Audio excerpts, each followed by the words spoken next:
You are listening to Leaders and Legends, a podcast produced by Veteran Strategies and featuring conversations with fascinating and impactful men and women who have shaped our world, our communities, and our history.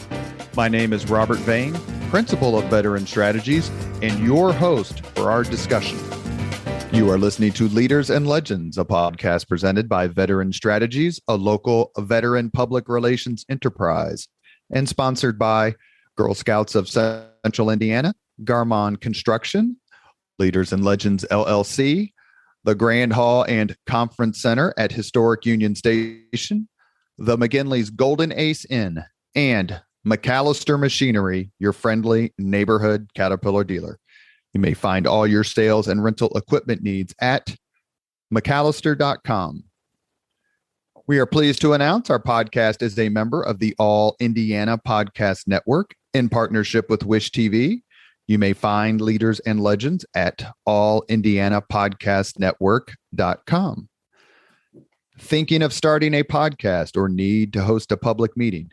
Let Leaders and Legends LLC be your partner as you look for new ways to communicate your message. Please contact Chris Spangle and me at leadersandlegends.net.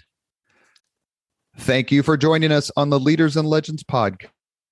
We have something quite different today, but one I've been looking forward to for a long time because I'm a huge fan, not only of the genre in total, but this couple and what they do. Our guests are Asia and BJ. Hey. And how are you all doing? Hey, we doing good. Like, I was trying to same thing. Yeah, I was trying to make sure. I didn't know if you was doing the introduction. Well, yeah. What I wanted to say is that Asia and BJ, besides being one of the best looking couples you'll ever see, thank you, have a YouTube channel. And they're on their YouTube channel. They are one of a growing group of people who react to music they ostensibly have never heard before. There are several people out there, aka Jamel Jamal. I think it's Lost in Vegas, I think, is another one. There's several, but I reached out to Asia and BJ because I just enjoyed how they interact with each other and how much fun they have. They're based out of Dallas, Texas. So we're going to spend the next hour talking about music and why they decided to launch their channel. It's extraordinarily popular. They have 181,000 subscribers on YouTube, of which I'm one of them. So all you have to do is type in Asia and BJ and you will see them and you'll see what they do. They listen mostly, I would say, to rock and roll music or kind of rock pop music, but they throw a little curveball every once in a while. So Asia and BJ, thank you very much for coming on the podcast. It's a real treat for me. Yes. Thank you. We're honored to be here. Thank you so much. Absolutely. We appreciate it. So very quickly, how did you come up with the idea to do this? To start, I kind of got to turn that one over to Asia. My answer are two different answers. Yeah, I got to turn that one over to Asia because she really was the one that kind of came up with the idea. Yeah, it's YouTube's been something like has been tossed around kind of here and there for a long time, actually, since I can remember YouTube even being a thing. And initially when we actually started the channel, it was something that I felt like just really was I was just, if I'm being honest, just in a really kind of in a dark headspace a little bit. And we were going through a lot of things financially here at home. And it was just something really to just start and kind of get, just something to keep my mind occupied because I was here working, I was working and then I would be home with the kids. BJ was working 2 jobs. So I was barely seeing him at the time. Like it was a really, really stringent time and I'd say strain really on just the whole family household in general. We were really going through a tough time and starting YouTube. I know just to add on to everything else that we had on, for me, I'd say even though we were going through all of that, I still was going through, I do struggle with anxiety and depression. just as a mental illness of my own. So starting YouTube was definitely something that helped me kind of just change my mindset. It kept me occupied. It gave me something to think about, something to look forward to, especially when, I was up at night, not being able to sleep, just something to kind of just keep me from going into all these different places. So really it was just kind of more so to occupy my time. And when we started out initially, it was fun. It was so fun to record, so fun for us to make videos and content and put stuff together. More so than anything, I was just like, oh, I get to learn how to use the editing. Did music, leaving the channel aside for a second, did music itself help put you in a better place? Absolutely. I've always been into music. In fact, like when we started the channel, we weren't even doing anything to do with music. Someone from like UK had reached out to me, and we had actually been conversing before we even started getting into the musical realm of doing like the reactions. And she's like, hey, why don't y'all like try to do like music reactions to UK music? And I remember telling BJ that, and I was like, I don't even really know what reactors, what they do, what reaction channels really are. Mm-hmm. And she made that suggestion, and she's like, hey, try these. She gave me a couple artists. We pulled them up, and we kind of started, dibbling and dabbling with UK rap. And it was really entertaining just to hear different accents, the lyricisms and stuff like that. And I think it kind of stuck with us. It was something, we both mutually enjoyed. I mean, when I met BJ, he was really into music and kind of doing his little rap career, if you will. And I've always loved to sing. So, I've gotten into writing music. I even have produced and put out a couple of albums of my own. But yeah, music has always been a sanctuary for me. Like it's always been something. If it wasn't music, it's been like poetry, writing poems. And I find myself doing that a lot as a kid. So it was just a natural progression for us to do it that way. And I'm so happy that we did that. Has there been an awakening in a sense that, all these years I didn't know about this music, but now that I've gotten into it, whether it's, country or some of the like earlier, 50s, 60s pop that you've done, it's like, wow, I wish I'd been listening to this a lot sooner. Oh my gosh. You know what, Robert, like I say that all the time because, some of the music that we do, some of the songs that we've done, we might have like heard bits and pieces of it, maybe parts of the chorus. And it's like, when you have an opportunity to actually sit down and hear the song in its entirety, right. Not just hear the song, but like really be able to understand the song for what it is and understand the message that's in it. I definitely do that a lot. Like, I definitely find myself saying like, why didn't I listen to Led Zeppelin 10 years ago? A long time ago, Pink Floyd. Why wasn't I listening to it in high school? You know what I mean? Oh man, how many times have we done that? Like listening to reactions, it's like, what? This is a jam, Yeah, as I said before we started the podcast, I was not allowed to control any music while I was in the Army because my roommates were part of the Keith Sweat Forever fan club. And I hear you. And I used to try to be like, no, listen to this. Like, listen to Led Zeppelin. Like, it's really just the blues, like just heavier. And I never had any luck. What music did you two grow up on? And when we were emailing back and forth before setting this interview, I was saying that most of the music that you listen to and react to, not all of it, but I would say 75% or more is the music that I grew up with in the 70s and 80s. But do you kind of remember the first songs that turned you on as when you were kids or teenagers? Oh, that's a good question for BJ. Oh, what songs? What turned us on in regards, like turned us on to music? Just when you were kids, like like one of your reactions, which is one of my favorites, is "Smoke on the Water" by Deep Purple. Deep Purple, yep. Yeah. And so that's the first song I can remember as a 5 or 6 year old kid because my sister was 10 years older than me, and she had the 8-track. And so Smoke on the Water is like the first song that I can remember really young thinking was such a great song. So when you were really young, which sort of music did you think was terrific? Oh, me, I would say Ashford and Simpson. Really? Like a rock? Ashford and Simpson, they're like a duet. They're like a married couple that do like 70s, 80s R&B. I solid yeah, as a rock or solid solid like a as rock. a rock. There you go. I think that probably was like one of the first songs in my my adolescent memory that just really like, even like now today when I hear it, it just takes me back to like a certain time, being like 6, 7, 8 years old, and knowing where I was at when I heard that song. And it definitely was one of those songs, like I said, that just I still remember it to this day, because like I said, it's just that profound in my memory.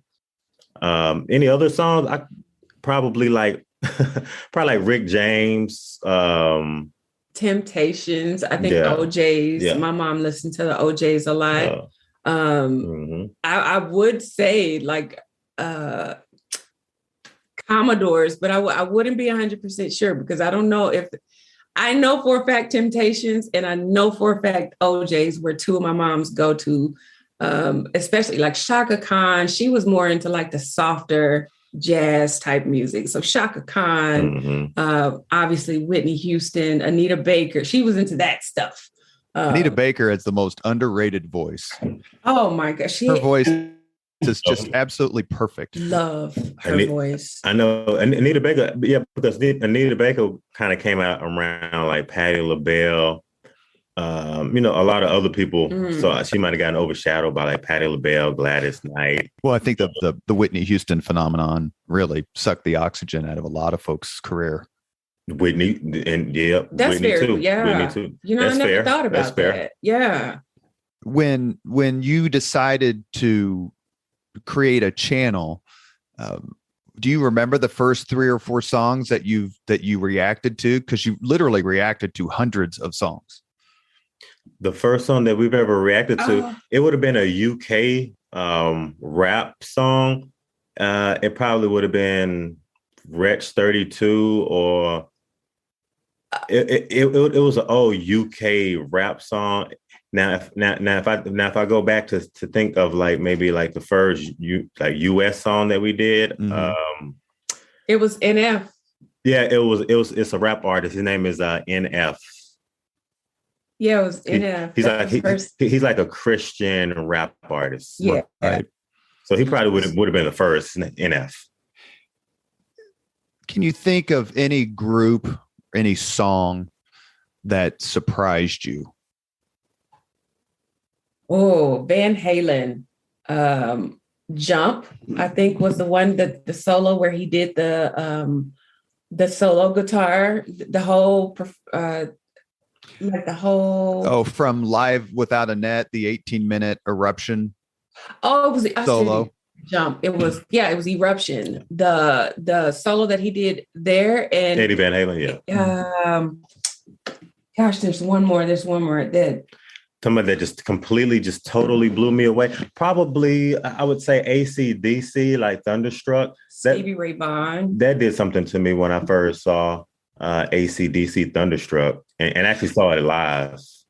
And I think what you guys do a good job of reviewing live performances. So let's take one because I'm a huge fan, and that's Stevie Ray Vaughan and his version of Jimi Hendrix's Voodoo Child.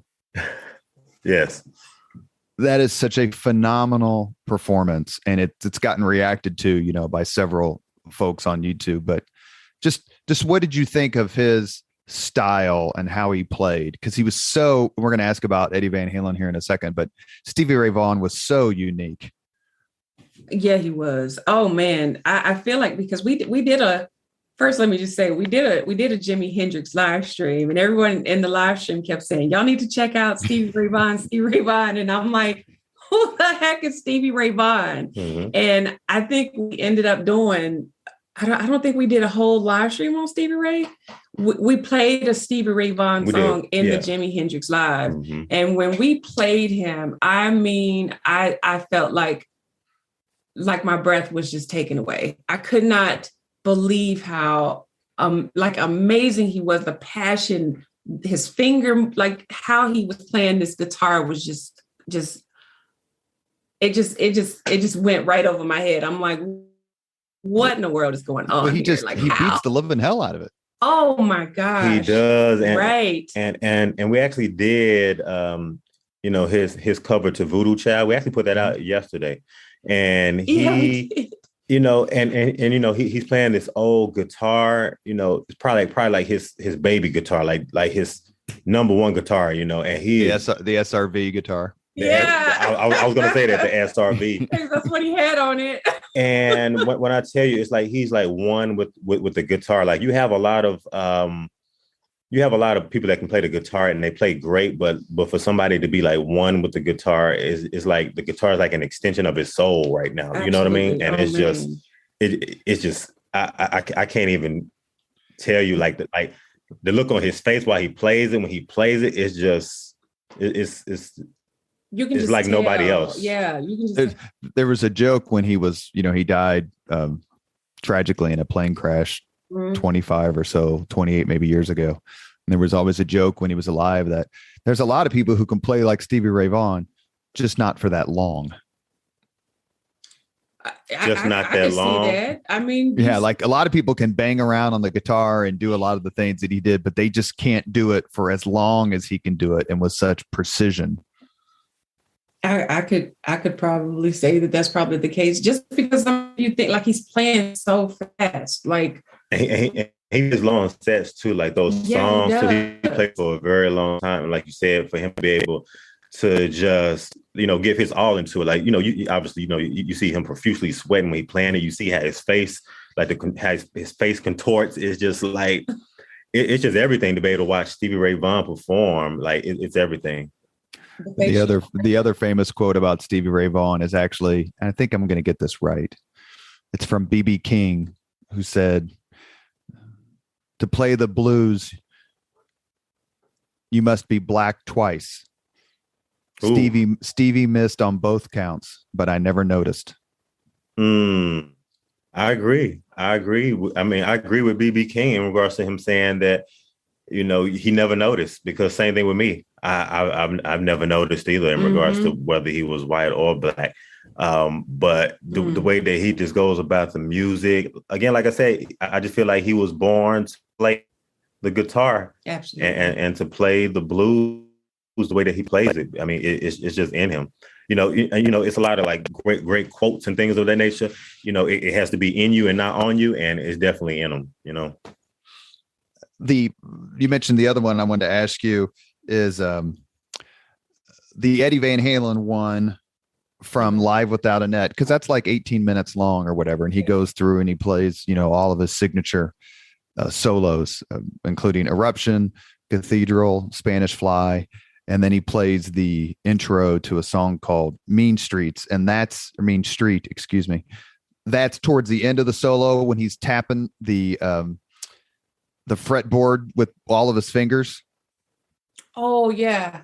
Oh, when he's using like all 5 fingers, I believe. Right. And I just remember the look on your faces and kind of your commentating was like, I just have never seen anything. I've never heard these sounds come out of a guitar before. Yeah. That is so, I mean, I think it's just like for us, or at least for me, I just feel like, listening to guitar solos, particularly until we started kind of getting in and diving into like the rock genre in general, I don't feel like neither of us were really exposed the way that we have been now that because you catch these, like, like we were saying, Pink Floyd and, listening to some of these great artists. Joe Bonamassa is another great one that I came across.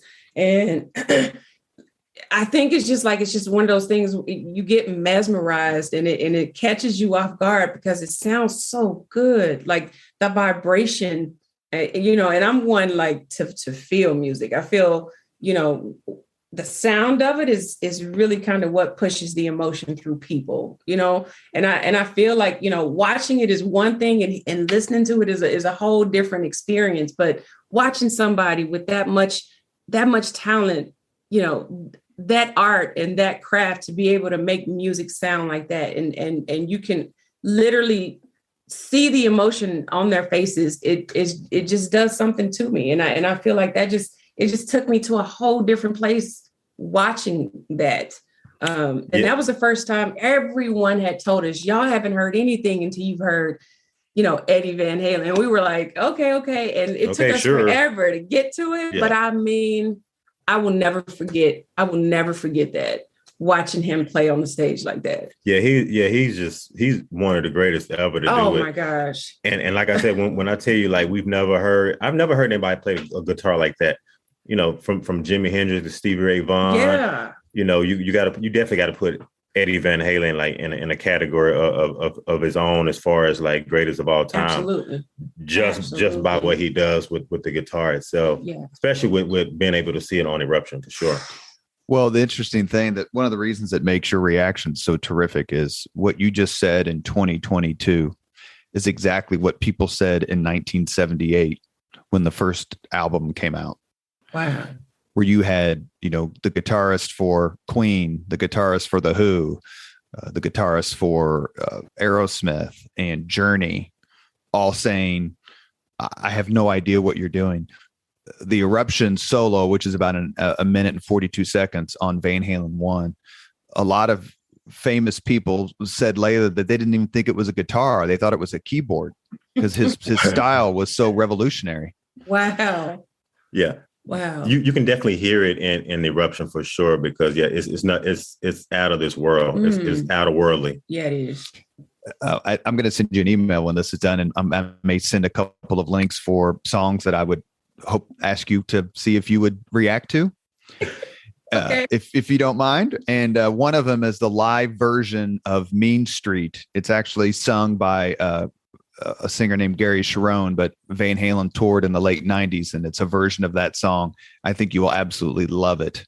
And you will see he starts off with the multi-finger tapping technique at the beginning of the song that you saw during the Live Without a Net solo that you reviewed and reacted to. Okay. He starts out like that? Yes, he starts out like that. And that's the genesis of what you saw in the concert video.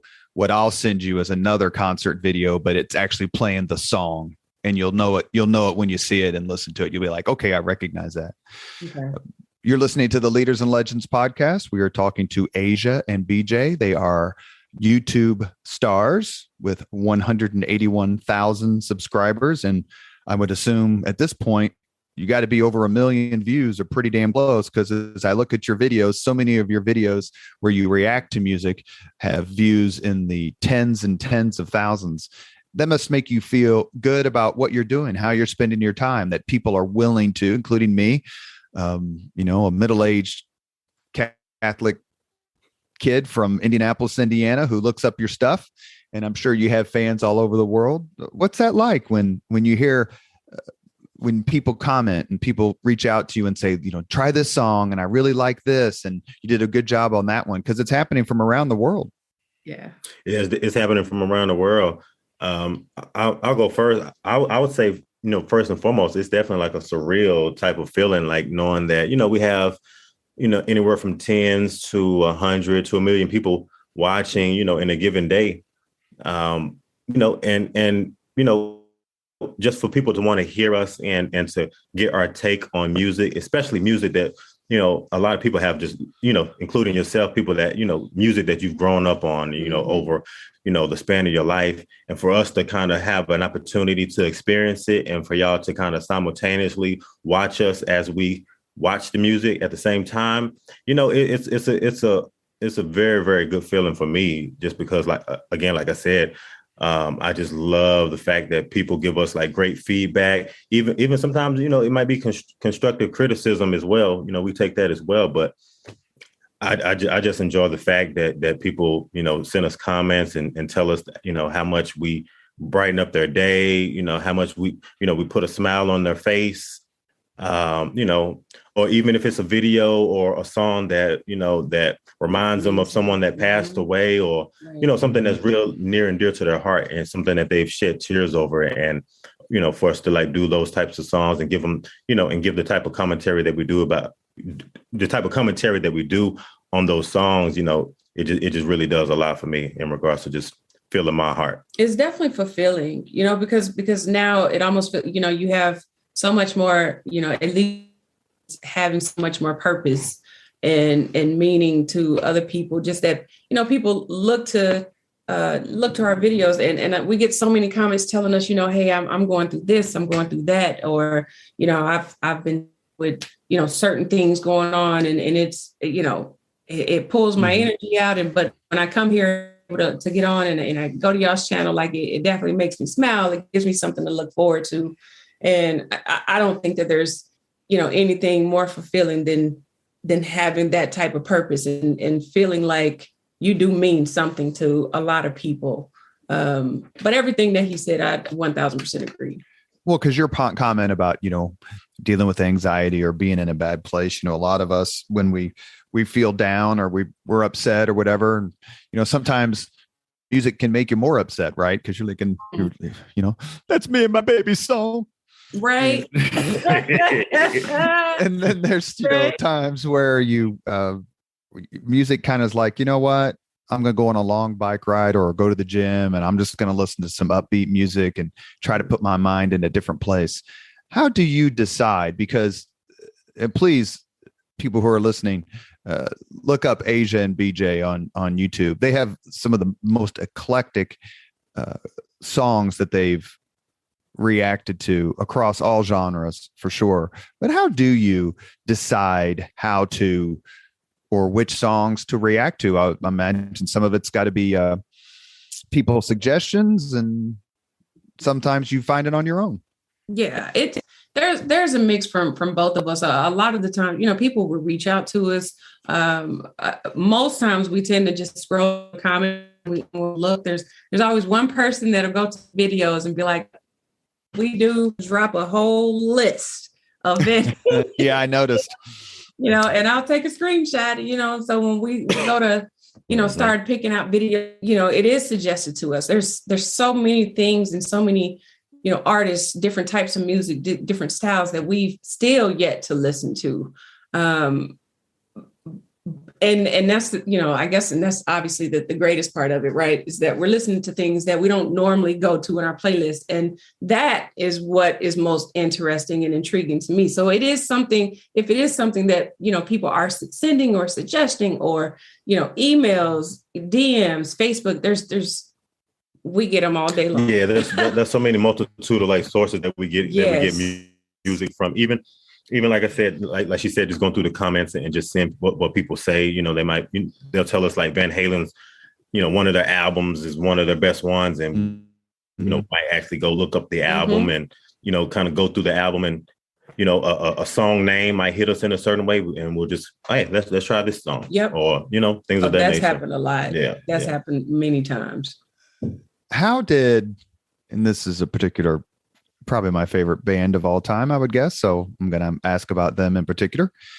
Hey, Led Zeppelin. Oh. Yes. When you started reviewing and reacting to their songs, what was the thought going through your mind? Because it's heavy, but it's undeniably brilliant.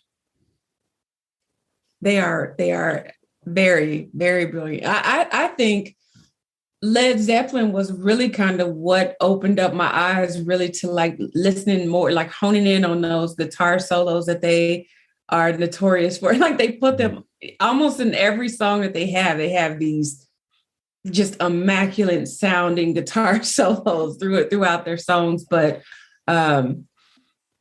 I'm sorry, what was the question? I started going off about the guitar. No, it was how you reacted to Led Zeppelin, because that Led Zeppelin is kind of the emblematic band, heavy metal, hard rock band of the 70s. Yeah. And I used to have a roommate or two in the Army who used to say, we're not listening to any devil music, and they were talking about Led Zeppelin. And I was like, if you just listen to it, you'd really understand. Of course, a lot of Zeppelin songs were based on blues songs from the 40s and 50s, even the 30s. Yeah. I was unsuccessful, but that band, it's so popular, it's so massive, and the sound is so unique, especially the drums because of John Bonham. I just was interested in how you reacted to it the very first time as you started to go through their catalog a bit. Trying to remember, like the very first time we heard Led Zeppelin, like I'm probably kind of like that too as well. I think like the first time I heard Led Zeppelin, like I didn't know who like a lot of the members were, so it kind of took us a little bit of time just kind of trying to get up to speed in regards to who everybody was. Well, but like even saying that, it's just like, how did you? I can't remember. Like I'll give you a song because I was just listening to the song in the gym earlier today, and that is "When the Levee Breaks." Yes. With the drums and the harmonica and. Oh yeah. Even with that song too, "When the Levee Breaks," like it just had a like, even that one. I think that's like one of my favorite ones. I'm glad that you brought that one up, but I don't know what really just made me gravitate towards it, like the harmonica, or was it really like the drums? But, as we kind of, dove into Led Zeppelin, I really, really started seeing like the difference between Led Zeppelin's like drummer. I think you were saying Joe Bonham, like John Bonham. Mm-hmm. Yes, he is really, really good, like really, really, really good. Like just the way that he makes it sound, like the timekeeping that he keeps, just everything, just everything in regards to how he plays is just epic. And someone told me too, like Led Zeppelin, they're seeing it's like more like the grandfathers of rock, kind of like the pioneers. Oh, and like I said, their sound, I feel like a lot of people bit off of their style, I guess you can say, Yeah. I noticed one other thing you do is you react to a lot of country music. Is that something that you grew up with, or is that an acquired taste for you both? That's probably more me than anything. Is it, because I feel like I gravitated to country more. And it wasn't something that I actually was listening to before we started doing reactions. I think, we started kind of like, I'd hear it, obviously. We've all heard it, but it wasn't anything I would just go and just cut on, but once we kind of started, indulging into it and listening to it, I think one that really stood out with country music is the storytelling.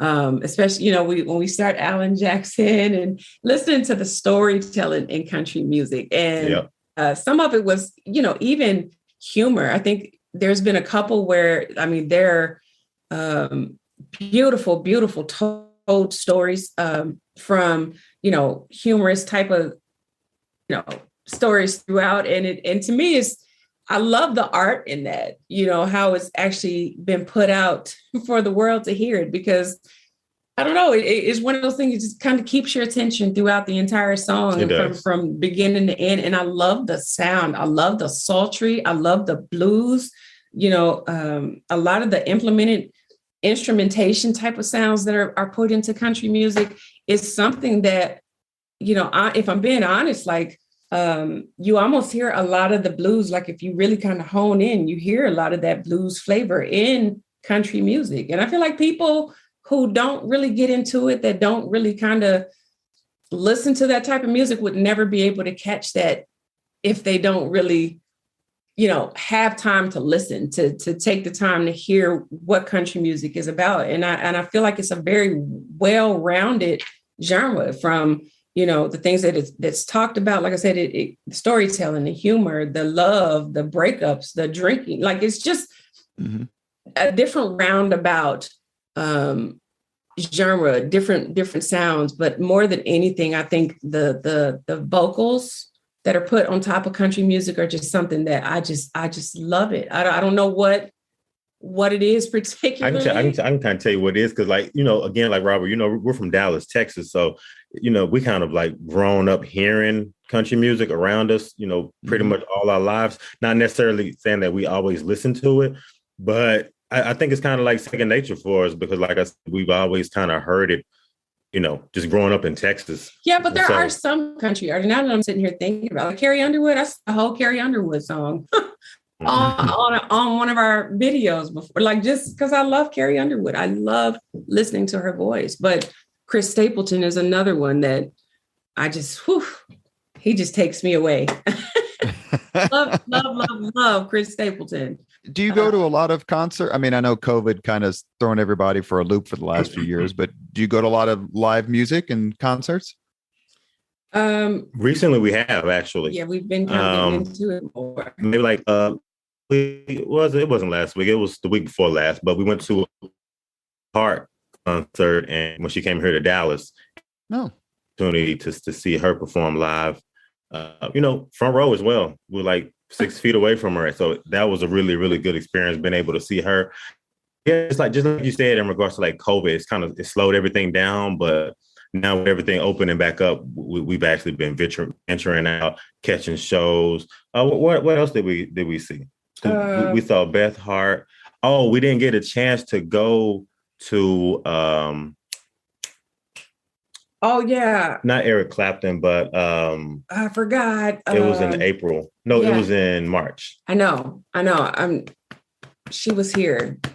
Gosh, now slip your mind. You're gonna be so bothered. We get out. Wait, what's his name? Guitarist or no? I just got a brain fog. No, he has he plays the piano. He sits down and plays the piano. Billy Joel, Elton John. Elton John. I'm tripping. Yeah. I'm sorry. That's all right. We didn't get a chance to see him. Have you reacted to Funeral for a Friend? Love Lies Bleeding? I think so. Funeral for a Friend. We haven't done that one. Not Funeral for a Friend. It might have been suggested to us, but no, we haven't done that one. That is a phenomenal song. You've reacted to Goodbye Yellow Brick Road and Rocket Man and Tiny Dancer, Benny and the Jets. Yeah. But I will send you the link to Funeral for a Friend. It's a gorgeous, gorgeous song. Really rocks out at the end, but it's beautiful. You'll enjoy it. He was just here in Indianapolis. I've seen him a couple of times. I didn't go this particular time. But I want to ask you, as musicians, as artists, as people who like music beyond just listening to it, what sort of special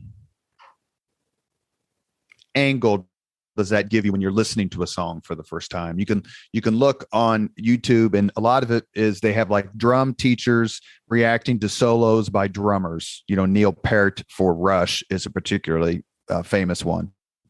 And so they're pairing what this person's expertise is with a particular musician or artist. And what sort of expertise do you bring, and how does that help you react to the music you're hearing? Oh, good question. You go first, Asia. Well, one is like me vocally. I've taken vocal, like I've had a vocal coach for years actually. And so I really hone in a lot of the times on like, the vibration, the sultriness, like the wholesome, and, how people sound over, different types and over the music. The other part of that is I also was in band, like growing up, just high school band. And so I really kind of get into the instrumentation part of it. So I'll start really breaking down what it is that's being played. What am I listening to? What is that I'm hearing? Like sometimes, even when it's horns, rather it's violins, so I feel like that's probably more so like my lane. BJ's more into like the lyricism part of it. He likes to break down a lot of the lyrics. We'll do that together, but I feel like he's like the expert in that because he's good at listening like hip hop and rap. And so he catches it when it's quick. And I'm like, but I have no idea what they're saying. What, so I feel like he's really, brought that part of it to the table. But nonetheless, like I've always been like one to feel very much the emotion in music. So, aside from all of those things, I think, one of the things that really pulls me into it is how much of the emotion and the passion of, what I hear is actually put out there, individually, from instrument to instrument, from vocal to vocal, the backgrounds, the harmonies. And so there's a lot of intricate pieces of what it is I'm listening to and things that I actually had to learn to kind of hone in on. And I think it's just one of those I say learn, but I almost feel like it's just a natural gravitational type of thing for me because, being in band, that's something that we've always had to do. You had to listen for other instruments and hear them. So we're not overpowering. It's just a number of things just that kind of fall into that category. But you can say your piece. I know I talked for you. I'm sorry. No, you good. No, you good. No, yeah, just like Asia said, I think I'm more like into like the lyrics and stuff of that nature. Just person that's always a great listener. Yeah. I think that's probably like one of the best things. Just somebody who's a great listener that can catch a lot of the little small intricacies in regards to like the music, but really just understanding like the artist, like understanding the artist and their perspective, where they're coming from in the music, and really trying to understand why they wrote that song. What was the purpose that they wrote this song for? Who were they writing this song for? Even what was going on in their life when they wrote that song. Like I'm that type of thinker. Like when I hear the music, like I think of those things. And I think in some of my and in a lot of our reactions, I say, I wish I could be like a fly on the wall to see how they made that song, just to be able to see like the backstory or what the conversation was in the room before that song was created. Like those are the things I think of when I'm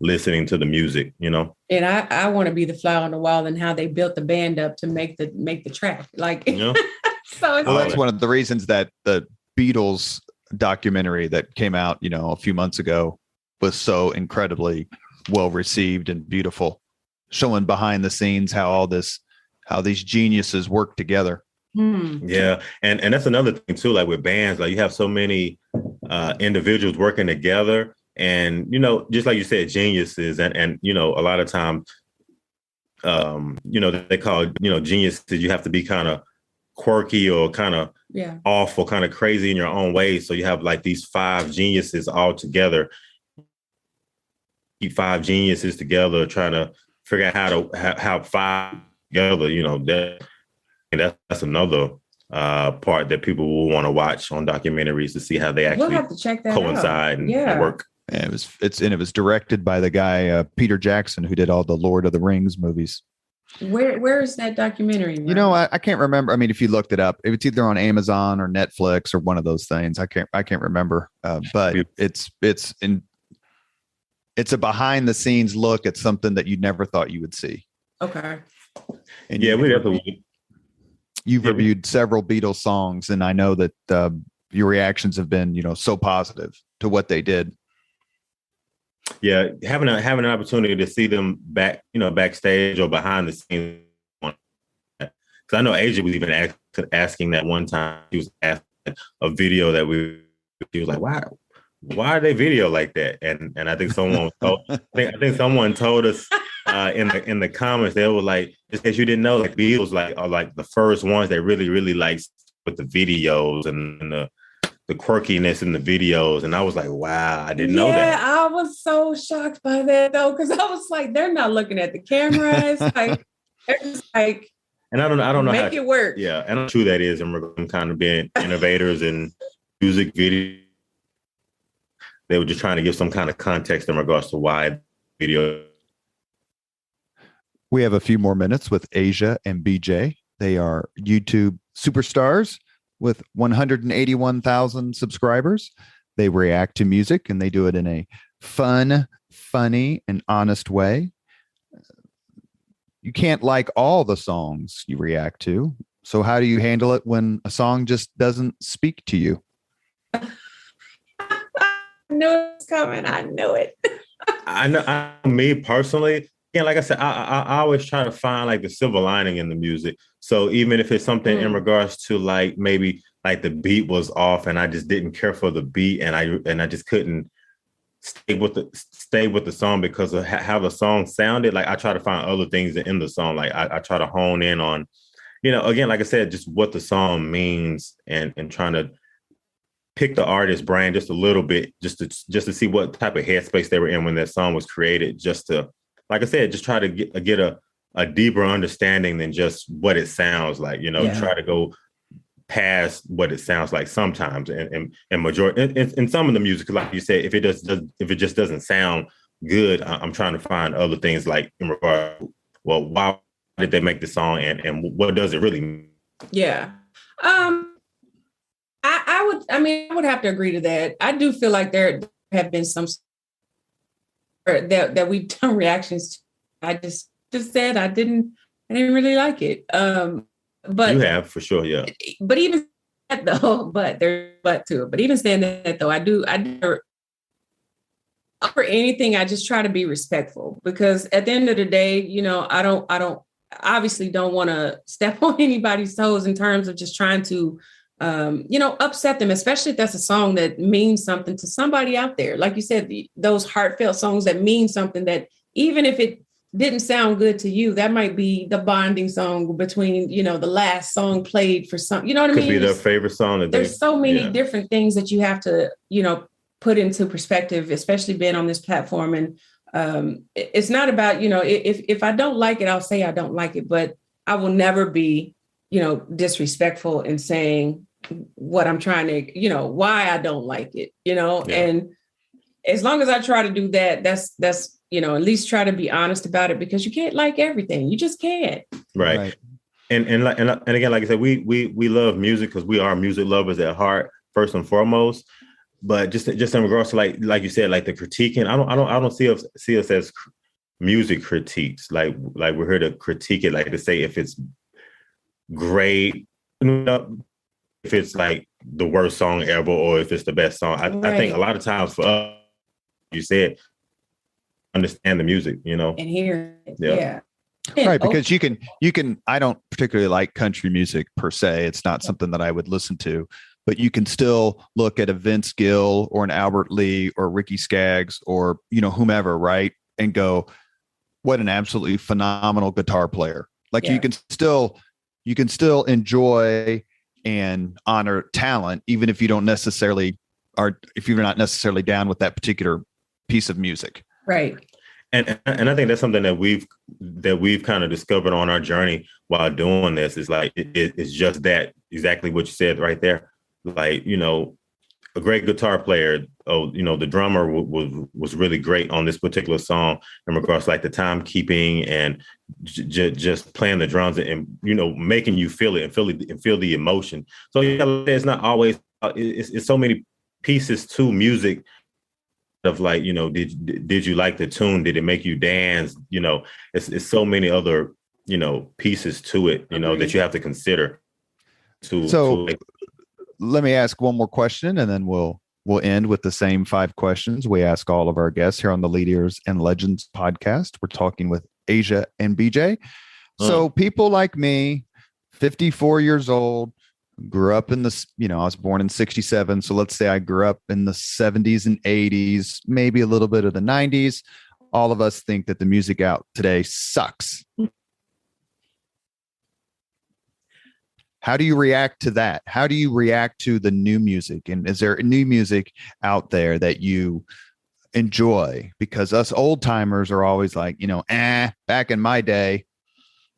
Yeah, music has changed substantially. I feel like it's so much more, synthesized, and, you hear all these computed type sounds that are kind of implemented into the tracks. And it takes away from the authenticity, if I'm being honest. Like, I more so, I don't know, because I can't say, I don't know where they're going with the new age music. I've always been one to, go to the 90s, even some of the 80s, like music. I think that's kind of like where my go-to music of genre, like especially R&B, just because that's just my thing. But well, let's give an example, because I read this a lot in the comments, not only on your channel, but others.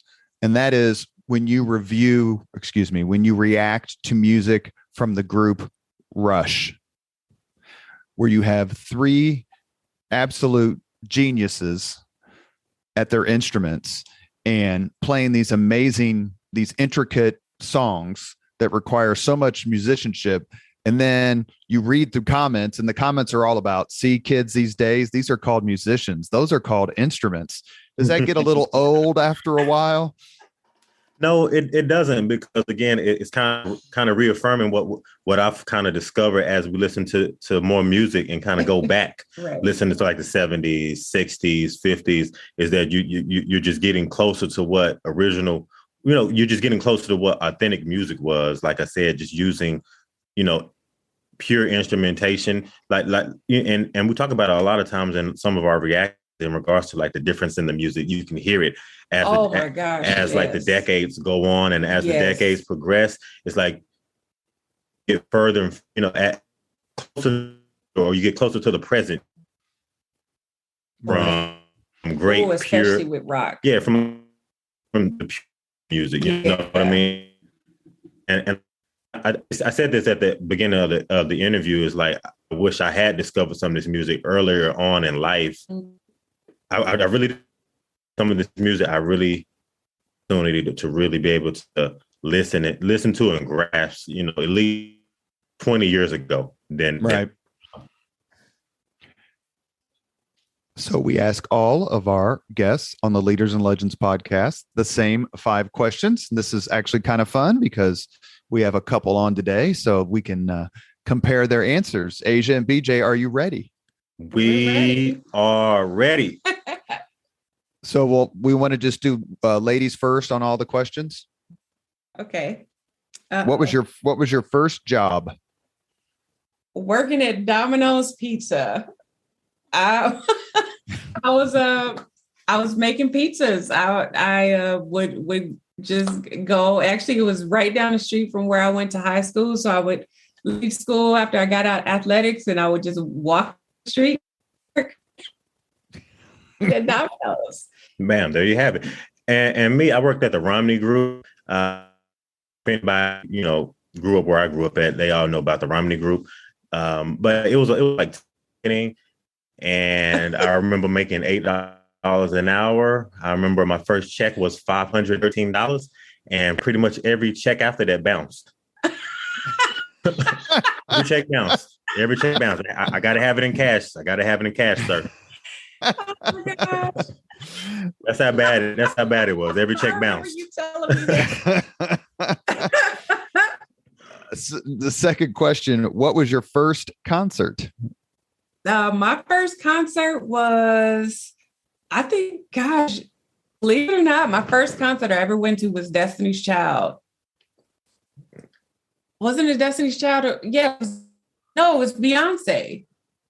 Right? Yeah, it was Beyonce. When Beyonce went single. I know that was like, gosh, probably when was that? 10 years ago. When she went single? Yeah, she was, when we went to probably Beyonce. Longer than that. It probably was like 15 years at maybe least. 15 years. Yeah, because she's been a solo artist at least 15 or 20. Yeah, it wasn't when she first went. Anyway, it was Beyonce. BJ? Well, yeah. The first concert I went to was a DMX and Rough Riders concert when they came to Dallas Reunion Arena. It was when I was about 16 or 17, somewhere there. I hate to say this, Asia, my very first job was making pizzas, and my very first concert was Van Halen in El Paso when I was stationed out there in the Army. Wow. Oh, you were stationed in El Paso? I was stationed at White Sands Missile Range, which is 50 miles just kind of north of El Paso, Fort Bliss. Yeah. Oh, okay. Number 3, if you could suggest any book for someone to read, which book would you recommend? Oh, do you have one, or you want me to go ahead and go? You can go first. I'm trying to, one that gosh, books. I'm trying to think like now, thinking like currently, or just any book that I've ever read, like anything. Any book. If I came to you and said, I'm going to go in a beach for a week, I need a book, Asia, give me one. One of my favorites that I've actually read multiple times is it's a book called Night by Elie Wiesel. It's about the Holocaust. Just something that's kind of intriguing to me. It's one of the things that I've always found interesting. So I've read a lot about the Holocaust. It's kind of a little nerdy, but BJ talks about me all the time. That's a good one. It's just interesting stuff to read about. It's Yeah. Very intrigued. It's hard to fathom. Absolutely, it is. A The book, mentality.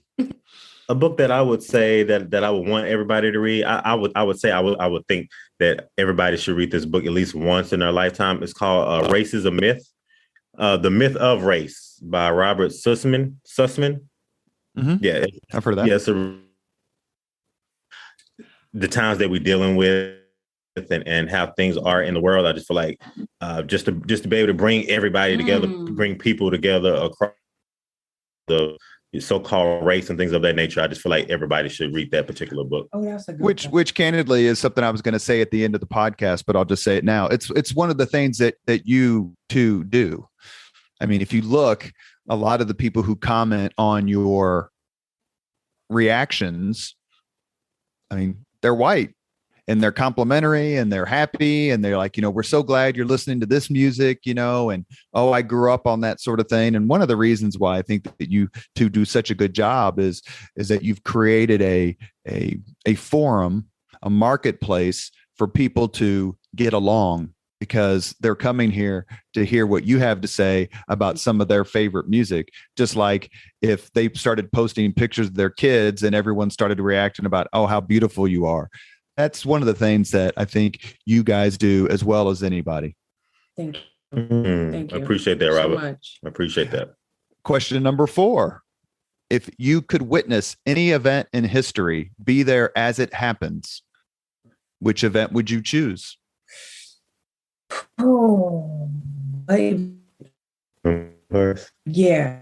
Oh, I would say in regards to me and the time period that I grew up in, I was born in 81, and my mother and grandmother and just that part of the family, they all had something to do with the civil rights movement, right, or just being in it. And just hearing about it when I was younger and them telling me like the stories, what they kind of had to go through and live through, I would say the civil rights movement for me, I would want to be able to live, to be able to experience, to see what they actually had to experience day to day, like, through their eyes. A common answer to that question is to be able to witness Martin Luther King Jr.'s "I Have a Dream" speech.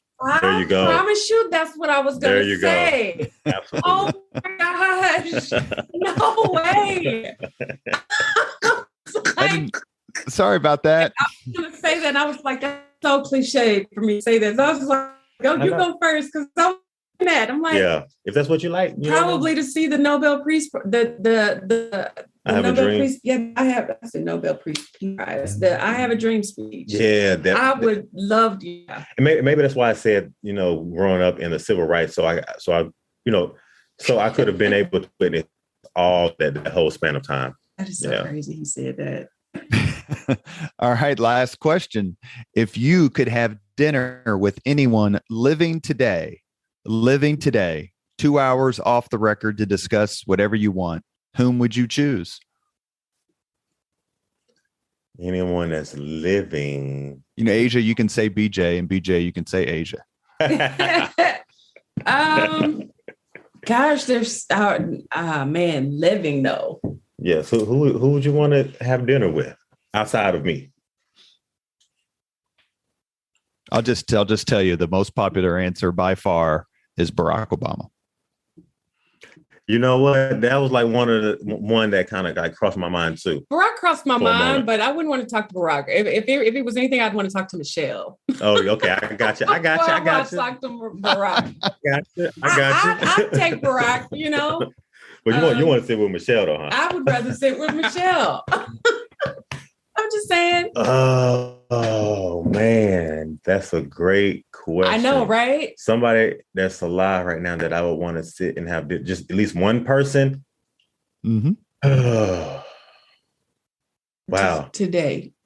I know today. Yeah. Did you already say something? I said Michelle. He said Barack, but I was like, I'll take Michelle. Okay, that's your final answer, Michelle. Okay, I'm gonna go.